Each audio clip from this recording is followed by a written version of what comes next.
Welcome to Fox Soul's Black Report, your space for black news, views, and opinions. Today is Monday, March 21st. I'm Seth Lemon. I'm Mimi Brown. I'm Romeo. I'm Demi Lobo, and on today's report, the Senate Judiciary Committee kicked off confirmation hearings today for the first black woman ever nominated to the highest U.S. court. Meanwhile, Russia's deadly invasion of Ukraine is now in its fourth week and shows no signs of letting up. Then, your credit score could jump soon. What the big three reporting agencies say will no longer negatively impact your score. Plus, feeling a little tired at work? Take a power nap, while a study says a mid-afternoon siesta could boost your mood and ease stress. And if you can't get a seat at the table, build your own. How one Marvel actor is taking that advice from Tyler Perry and building a new black-owned production studio. We have all that and so much more. This is our voice and our truth. So let's get it.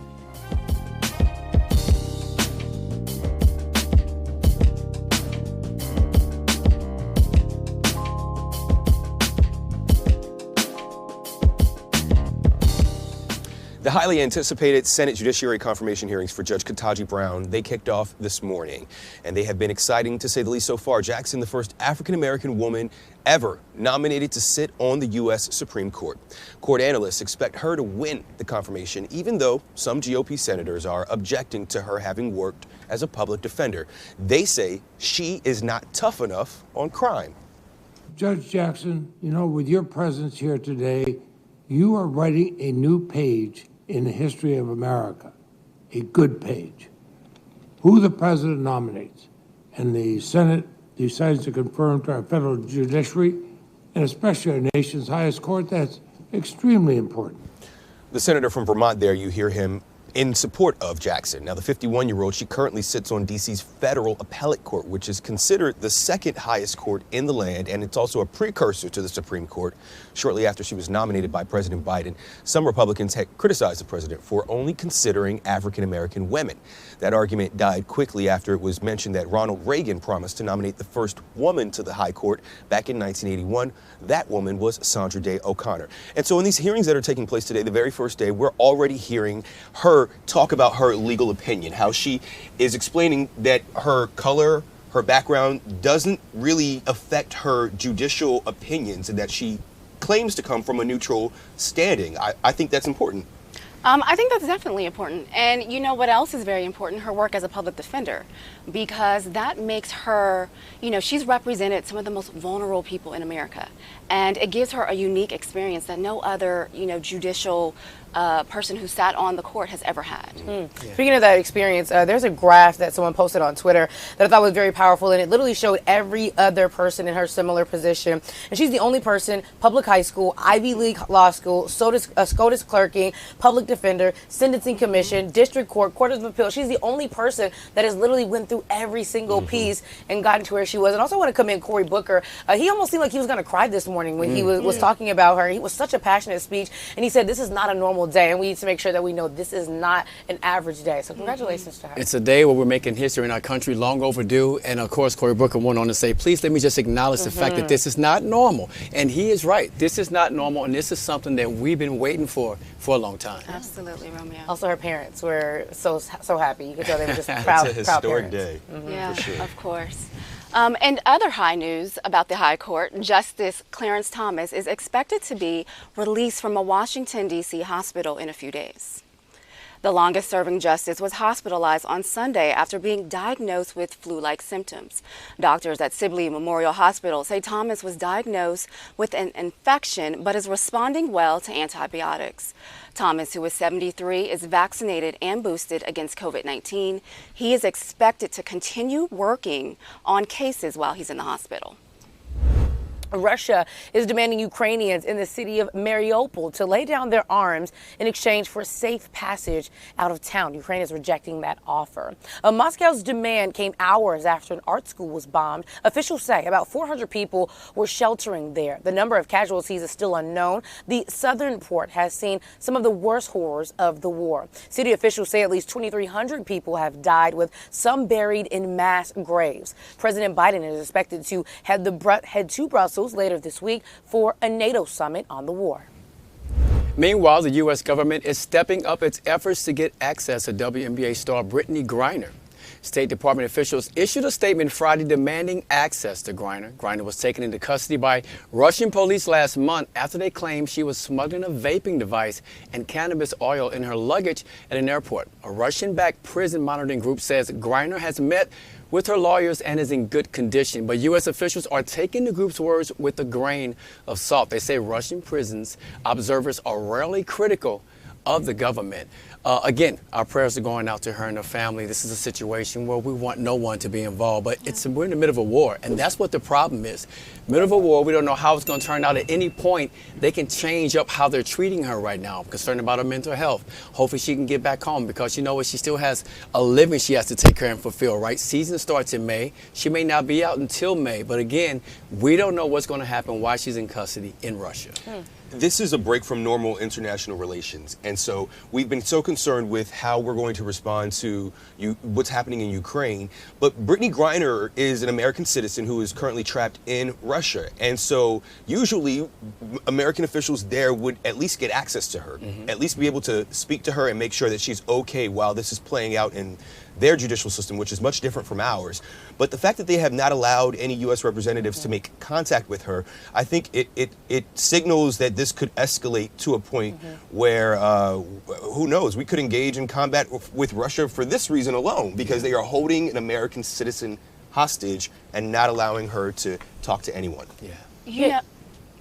A wife, a daughter, a sister, and I think we need to definitely focus on that. And so on one hand, you have people who are like, you know, this needs to be the top of the news. This needs to be the first thing we're talking about. But her own family, they're also very nervous about us getting her back home. So they're also like, hey, let's not blow this up. So it's a catch-22. We want it to be the top news of the day, but then also we're fearful that we could not get her back if it gets too big. Absolutely, Demi. And you know, the fact that she was in Russia in the first place, I think that requires its own examination when this is all said and done. Because if we pay our WNBA players a good salary, they would not feel they have to go overseas to feed their families. You know, she averages about $200,000 salary, but in Russia she's making $1 million. You know, so you know we just need to figure out what that looks like, and so our women, we don't have to go over there. We don't treat our men like that in the NBA. Great point. The U.S. House of Representatives passed the Crown Act, which would ban race-based hair discrimination. CROWN stands for Creating Respectful and Open World for Natural Hair. It passed along party lines with a vote of 235 to 189. Advocates say people of color have been discriminated against for hairstyles like afros, locks, and cornrows. The bill now heads to the Senate. California passed its own CROWN Act back in 2019. While I'm happy for this, I still hear that 189 people voted against it. And the fact that 189 people voted against how I choose to wear my hair as a black woman, I just don't understand. We're not taking up measures and voting on bills for how, you know, white women wear their hair. So it's a little concerning. And even in the Senate, it faces an uphill battle because you need 10 senators on that side to vote for it. So, you know, it's see what happens with that. Yeah, you know, if I agree with you. You're absolutely right that there are still so many more uphill battle. But on the bright side, we should also celebrate that this is great, knowing that as a black woman, our hair shapes so much about how we feel about ourselves. And so to know that that's no longer an issue, we do want to celebrate that one part there too. Yeah. And this is the second time that the CROWN Act has passed in the House. It died last time after they passed it in the Senate. So hopefully this time, the Senate, you know, the Democrats have a slim majority there, so maybe they'll be able to get it through this time. This is why we as people of color have a constant struggle, and the reason why is we're about to make a historical moment. We're getting a judge, right, in that seat, right, the first black woman. But then we turn around, and now you have so many people that's still against this bill, right? So it's a problem that we have to fix moving forward, and we only hope that we can do that sooner than later. Really quick to your point, Romeo, the judge, Ketanji Brown Jackson, her hair is in locks. So, and she wears that proud. And she wears that proud. As she should. Okay. All right. A former Louisville cop is facing federal charges for violating people's civil rights during Breonna Taylor's protests. These were the protests that happened back in 2020. Katie Cruz allegedly fired pepper balls at Michelle McAtee in June of 2020. It happened shortly before cops killed her uncle David in front of his barbecue restaurant. Federal prosecutors say Cruz fired the weapon in order to disperse a crowd, but a pepper ball hit Michelle, who was on private property and did not pose a threat. Cruz is now charged with deprivation of rights.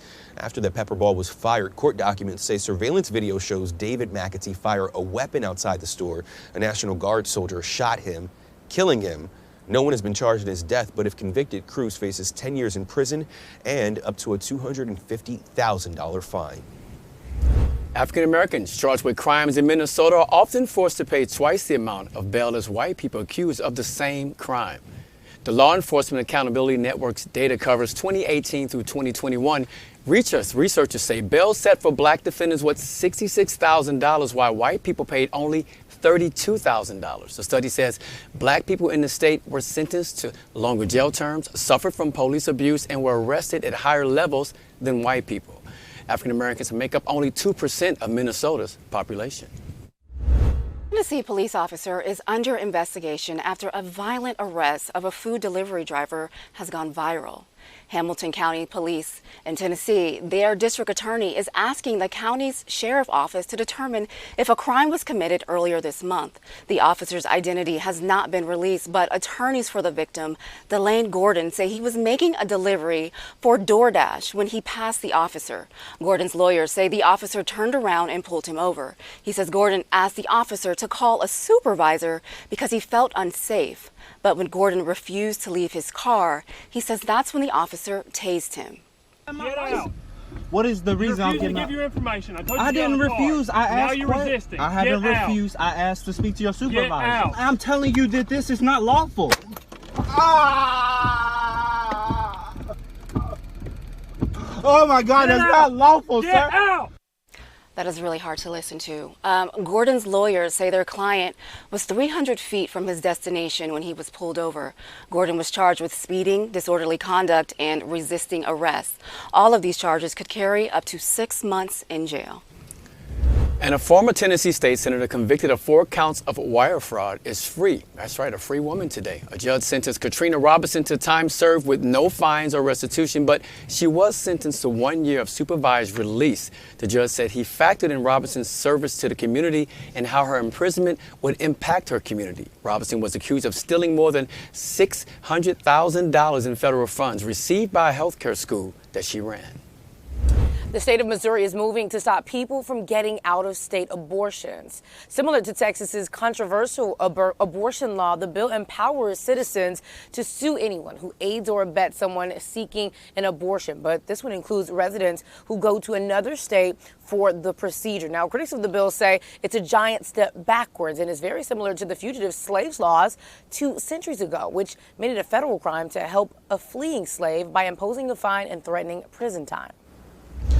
South Carolina has given the green light to firing squad executions. Check this out, because it follows a decade-long pause of carrying out death sentences due to the state being unable to obtain lethal injection drugs.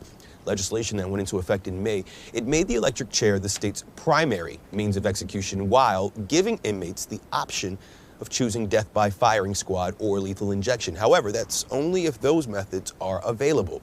One Democratic state senator argued the firing squad method was, quote, the least painful. A black shuttle driver for the TV show Grey's Anatomy is suing the LAPD for $20 million. Ernest Simon Jr. says cops held him at gunpoint and racially profiled him. Simon says last year cops told him the plates on the Ford van he was driving were linked to a stolen BMW sedan. Simon says the van was rented by the Disney company. Lawyer says cops followed Simon, who pulled into a parking lot Disney was using. The lot security guard told officers Simon was a crew member, but Simon said police jumped out of their vehicle with guns drawn. He says the cops ignored other crew members who came to his defense. Attorneys for Simon says in addition to LAPD, they're suing the city of Los Angeles. And the FBI is offering a $10,000 reward for information about the death of Jelani Day. Day is the Illinois State University grad student who was reported missing last August. Day's body was found 2 weeks later in the Illinois River of a southwest suburb of Chicago. It took additional 2 weeks to the coroners to identify him. His car was discovered in a wooded area. Day's cause of death has been ruled a drowning, but it's still unclear how he ended up in the river. The family of a black Arkansas man want police to release body camera footage that shows their loved ones say, "I can't breathe," as he's restrained by an off-duty deputy and movie staff. Deputies say 30-year-old Terrence Caffey got into a confrontation with staff at a Little Rock movie theater last December. The off-duty deputy was working as a security guard that night. Investigators say Caffey was taken into custody and lost consciousness due to medical distress. He was taken to a nearby hospital where he died. Civil rights activist Ben Crump joined the family in calling for the video to be released to the public. Caffey's family, who recently had a celebration of his life, say someone must be held responsible for Terrence's death. There is new shocking video of a California man screaming, "I can't breathe," as police hold him down to try to draw his blood against his will, and a warning. The video we're about to play, it may be disturbing to some people. You see the man there, 38-year-old Edward Bronstein. He died as officers pinned him down. Initially, he resisted cops' demands. Reports say although he had passed a breathalyzer test, police wanted his blood because they believed he was under the influence of drugs. Now, Bronstein died in March of 2020. That's 2 months before George Floyd died in police custody. His family has filed a federal lawsuit against the state lawyers. They say the nurse drew blood 6 minutes after Bronstein's body went limp. Officers did not begin CPR until 14 minutes after the struggle.